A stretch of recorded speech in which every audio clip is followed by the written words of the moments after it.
안녕하세요. 저는 방구석 헤지펀드 매니저 라일라입니다. 저는 미국에서 데이터 사이언티스트로 일하고 있는데요.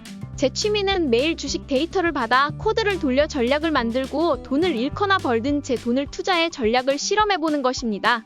연준의 금리 발표 이후 시장이 생각보다 조용한 모습을 이어가고 있는데요.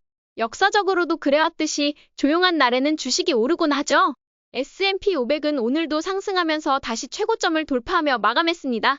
주식을 처음 하시는 분들은 S&P 500 최고점 돌파했다고?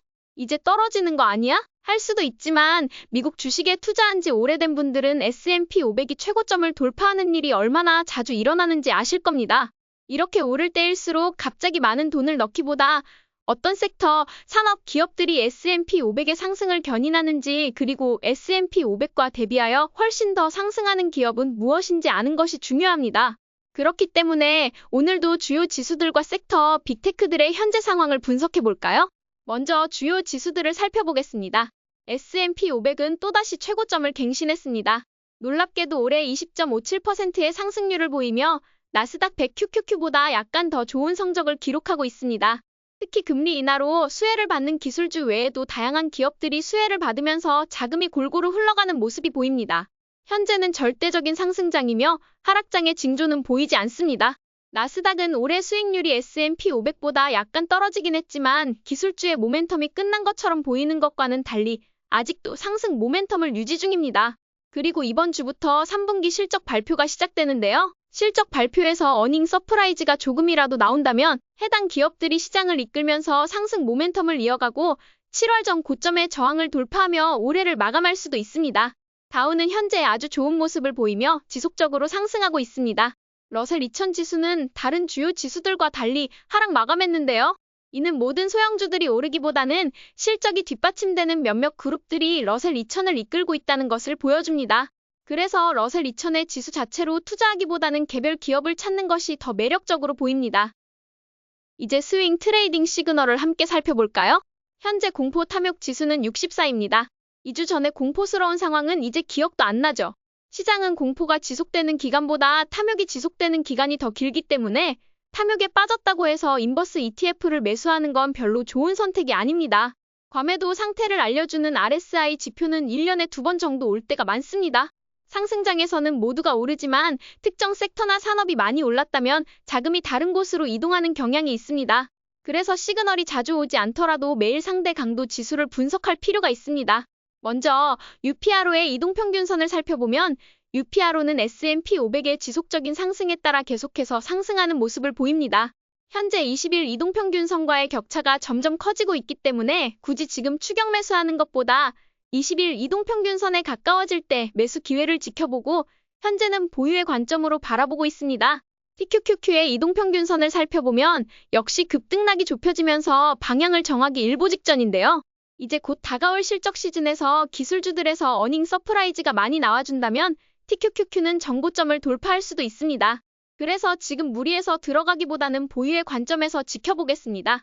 SOXL은 최근 횡보하면서 언제 오를지 모르는 모습을 보이고 있습니다. 주요 반도체 기업들의 실적 발표 전까지는 계속해서 박스권을 유지할 가능성이 큽니다.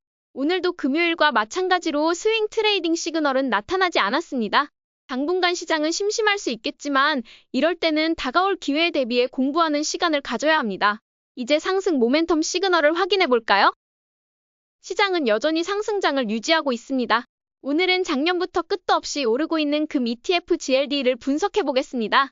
사실 작년 11월 이후 금을 매수할 수 있는 최고의 타이밍이 4번이나 있었는데 현재는 박스권을 돌파한 뒤 계속 상승하고 있기 때문에 굳이 쫓아가기보다는 20일 이동평균선이 다시 평평해지면서 박스권에 들어갈 때를 매수의 기회로 삼을 예정입니다.